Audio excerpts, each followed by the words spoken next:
Hi, my name is Mitch, and we are coloring again today. It's a beautiful day in the Ozarks, and we are coloring one of my thumbnails for the back page of African Critters, my coloring book. So I'm doing three pictures on the back coloring and one on the front that's half done diagonally.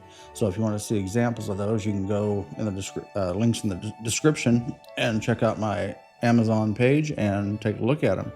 So this little guy is an African chameleon. This was originally a 31-minute coloring session. So here's a quick version with some behind-the-scenes thoughts. And at the end, I'll show you what my new studio setup looks like. I've moved inside from the shed, have a little more space and a little more breathing room. I think it'll help. The lighting will be better. I do apologize, the light kind of fades in and out on this video here, but I think I have that corrected, and we will continue on from here. So if it's a little washed out, the next videos will be a lot better.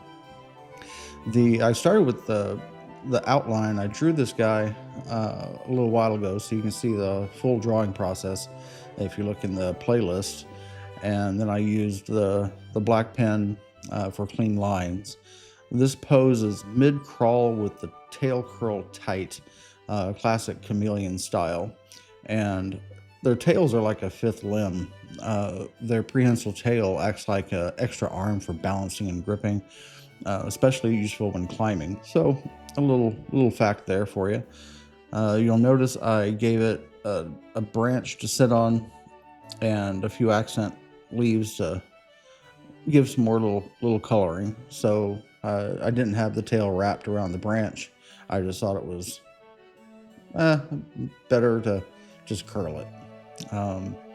I started with the light green and built up the layers, if you'll notice, for a brighter tropical tone. And you can see a real good picture of the scan or of this picture at the end of the video.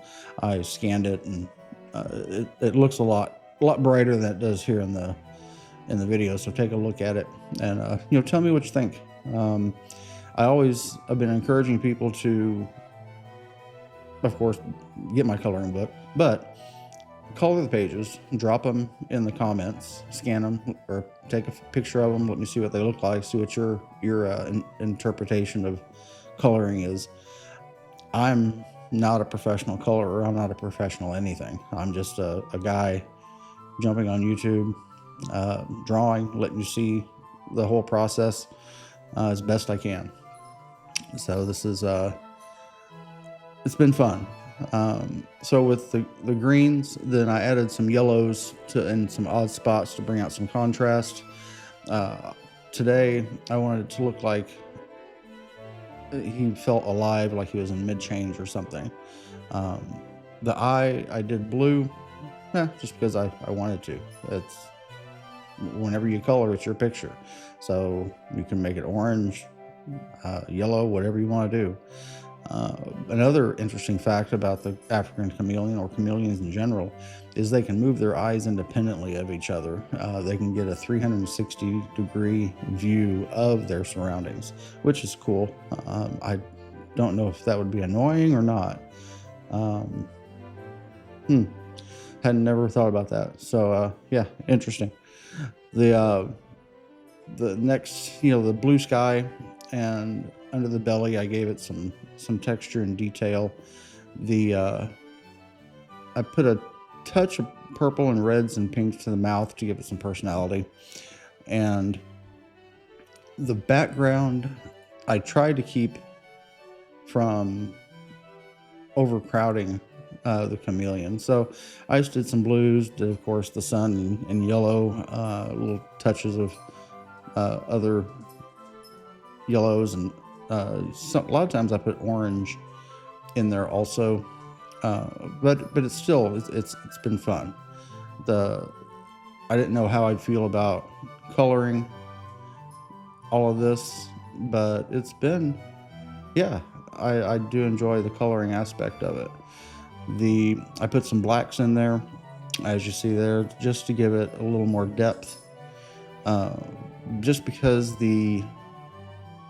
I thought it needed some shadows, and it worked out pretty well.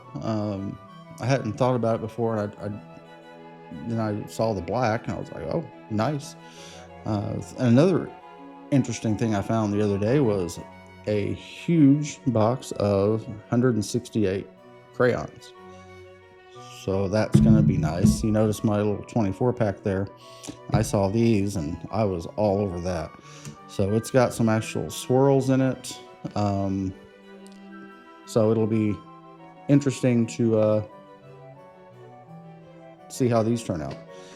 So keep watching, and we'll get to these colors very shortly. And yeah, I'm trying to decide on the blue there.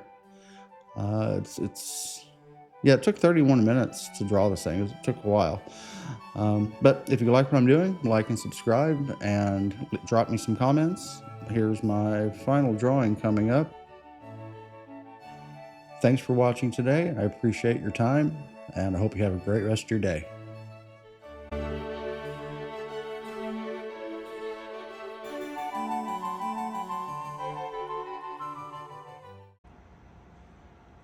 So I'm going to give you a little behind the scenes on my drawing situation. I've just moved in here from the shed outside, so I'm indoors now. Here's a storage system that I inherited, and I'm going to put this to full use once I get all the containers cleaned out and get my art supplies as organized as I can. It's been a kind of a mess out in the shed. There's Bella. She lays out here and draws. Well, she was laying out with me on the shed in this same little bed. She likes to lay there and sleep while I draw, and I don't mind it one bit. She'll jump in my lap every once in a while. And here is my other storage shelf, internet, and of course, you have to have a fan. There's my green screen for my picture-in-picture. Comfy chair. We've got my scanner, computer, monitor, headphones, my microphone. We've got my camera for my overhead shots, and we've got my camera for my picture-in-picture shots. Here's another monitor just to help with production, keyboard, my lighting, and that's just wax paper using as a diffuser. Don't know how clear that's coming out, but this is my new setup. So if you're interested in knowing what any of this equipment is, I'd be happy to go over it with you in a later video in more detail. So thanks for joining in, and I hope you have a great day.